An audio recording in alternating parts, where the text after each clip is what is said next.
Dieu ne recherche pas nos grands gestes, nos offrandes impressionnantes ou nos rites extérieurs s'ils ne sont pas accompagnés d'un cœur qui lui est entièrement soumis.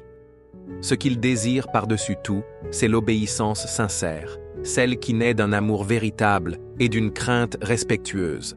L'obéissance est le langage du cœur aligné avec le ciel, la preuve tangible d'une foi vivante.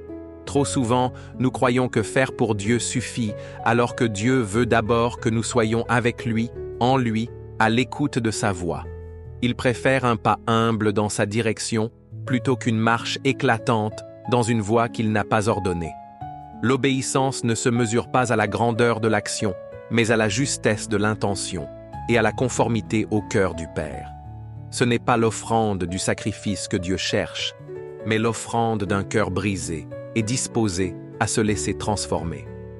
Chaque pensée captive à l'obéissance du Christ. Chaque action pesée dans la balance de sa volonté, chaque parole filtrée par son amour, voilà ce que Dieu agrée. Il ne s'agit pas seulement d'agir pour lui, mais d'agir avec lui, selon ses voies.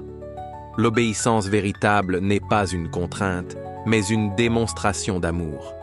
C'est dire oui à Dieu même quand cela coûte, même quand cela défie notre logique ou nos désirs.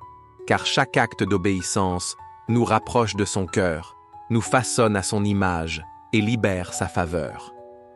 Que nos sacrifices soient le fruit de notre obéissance et non un substitut.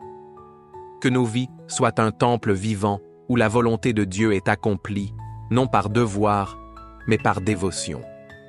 Ce que Dieu désire, c'est un cœur qui dit « Seigneur, non pas ma volonté, mais la tienne ».